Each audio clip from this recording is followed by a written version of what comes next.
Bom dia, irmãos, amigos, familiares. 28 de junho de 2020.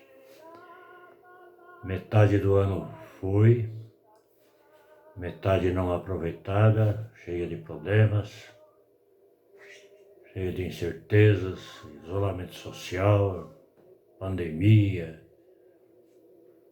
confusão política, social, enfim, um ano desastroso. E analisando, pensando, observando o que cada um escreve, fala, comenta, eu percebo que, apesar de haver algumas coerências de ideias, a individualidade do ser humano é impressionante. É muito difícil compreender o ser humano, só Deus mesmo. Ainda que a coerência não são 100% iguais.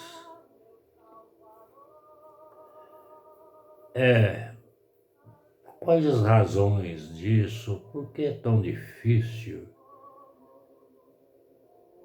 a gente se compreender um ao outro, aceitar um ao outro, ter conformidade de pensamento? Exatamente por causa da individualidade, em primeiro lugar. Cada pessoa é individual e em seu pensamento, em sua filosofia, sua ética moral, familiar, profissional. Enfim, você pode pegar o ser completo em cada segmento do seu ser, do seu pensamento, ele é individual.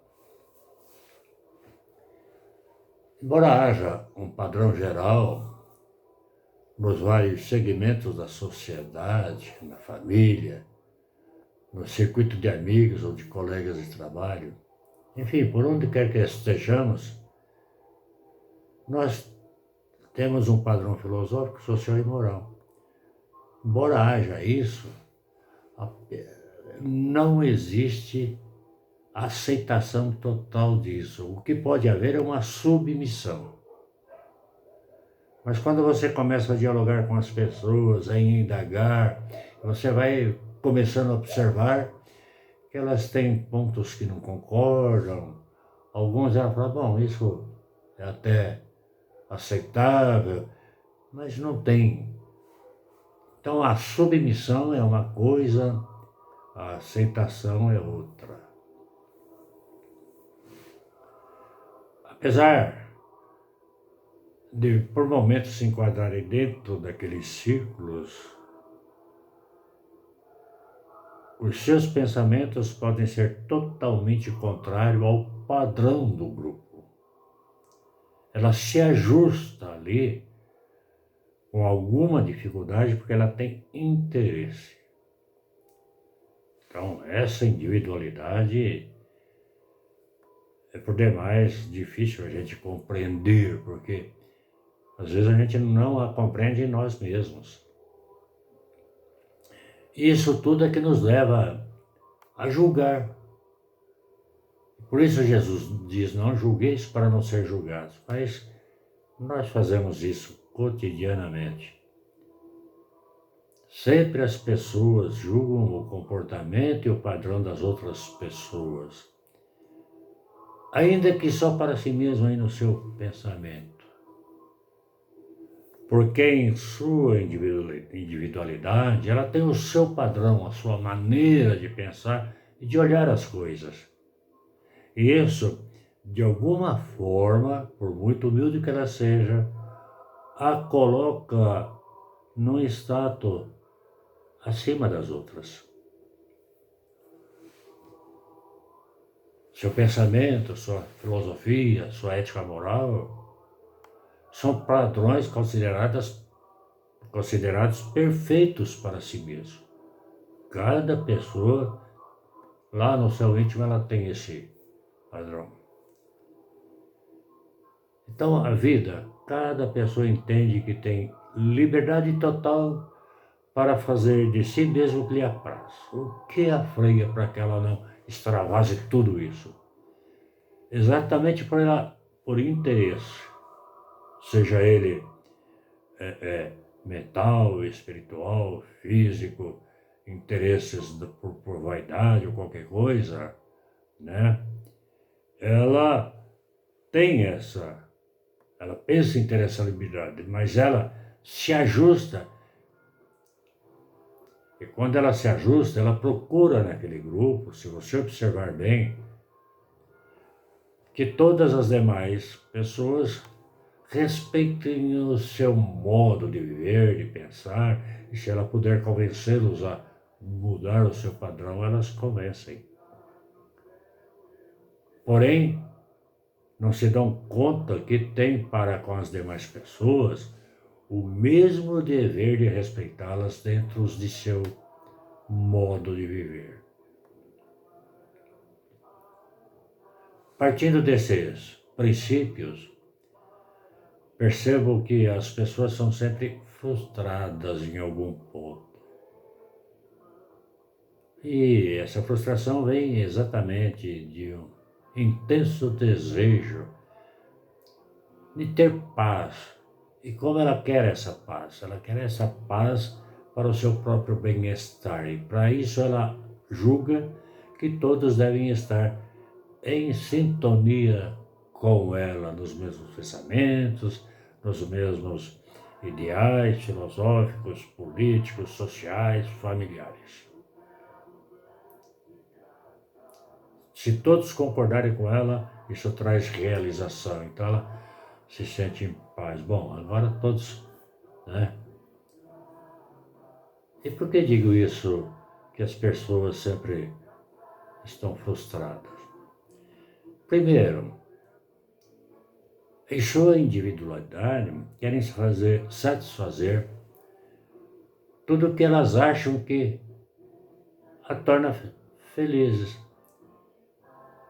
Por falta de discernimento, às vezes por frustrações que vivem, fruto da infância, quando não tiveram amor presente dos pais, dando-lhe uma direção de vida, fazendo-as pensar sobre as consequências de cada um de seus atos. Não tiveram o carinho dos pais compartilhando brincadeiras, passeios, afeto e respeito. Às vezes ele proporciona isso, mas não tem respeito. Ele faz por uma simples obrigação, não faz por aquele amor. Ele é atencioso em suas horas de indagações de necessidades da criança. Certa feita, eu fazendo uma visita em um lar, comecei a observar a rainha daquele lar. Ela lá preparando, não me lembro bem se era o almoço ou a janta, não, era a janta. E estava passando uma novela na televisão, não desligaram a televisão e ela continuou. E a criança foi, mãe, eu quero isso, mãe, eu quero aquilo. E a mãe ficou irritada, você não está vendo que estou fazendo janta e assistindo a novela, agora não é hora. A criança baixou a cabeça e foi chorar no cantinho. Aí eu pensei comigo, o que esta mãe está fazendo com esta criança e como esta criança está crescendo revoltada. Então, não aprendem a ter limite e não aprendem a ouvir, são reprimidos, porque não são ouvidos e porque, às vezes, quando se nega, não se dá a razão por que se nega. Como a criança vai aprender? Então elas não têm limites, porque não são ensinadas. Então surge a rebeldia dos jovens. E aí ele busca a libertação. E com isso surge a busca da felicidade. Como ele não teve isso na infância, como a sua adolescência também foi frustrada, Então ele começa a se enfiar nas drogas, no vícios, no sexo e tudo mais que o leve, nem que seja apenas por um instante, a ter prazer na vida. Bom, desta vez eu estou rumando.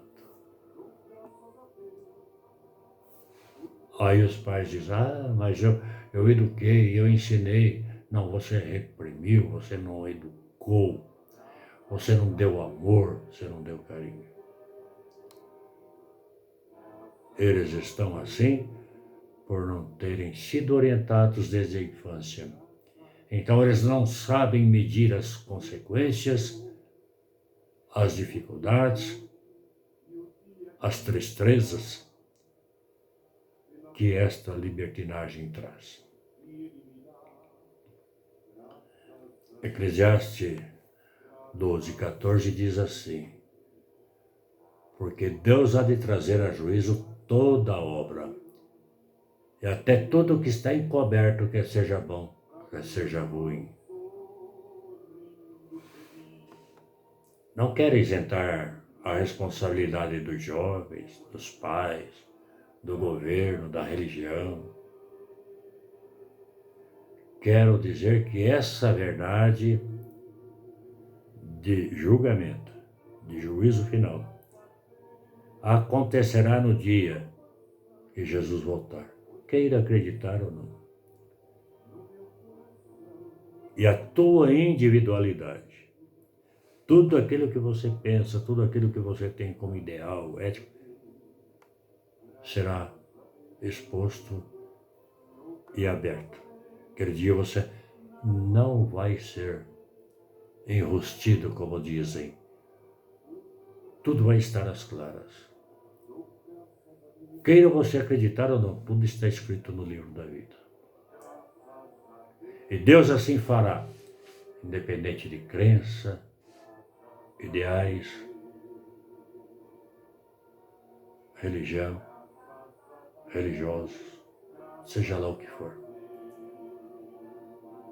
Esse juízo virá para aqueles que se dizem religiosos e salvos, para os que apenas creem em Deus, para os omissos e para aqueles que lutam contra Deus e a sua igreja. Isso nos leva a pensar na importância do que estamos fazendo com a nossa própria vida. Como pensamos em relação às outras pessoas? Como as julgamos? Como as vemos em seu comportamento geral? E, em especial, como pensamos a respeito do Senhor Jesus? Como nós nos relacionamos com Ele? A verdadeira libertação das frustrações, das tristezas e a segurança de uma vida serena, a segurança de que os nossos atos não trarão más consequências, é o encontro da verdadeira paz. E essa verdadeira paz, segurança, não está na minha maneira individual de pensar, de ser, de analisar todas as coisas. Ela está em Deus, em Cristo Jesus. Ele é a nossa paz. Ele afirma em João 14:27, deixo-vos a paz, a minha paz vos dou. Não vou lá dou como a dá o mundo. Não se turbe o vosso coração, nem se atemorize. Então, você pode se libertar das frustrações que você tenha passado na infância, na adolescência, na juventude e talvez até na idade madura, tendo Jesus no coração. Você pode se libertar de tudo isso, se tornar uma pessoa serena, calma, confiante, desfrutar de uma paz em qualquer momento de sua vida. Jesus é o caminho para isso. Pense nisso. Medite. Deus te abençoe.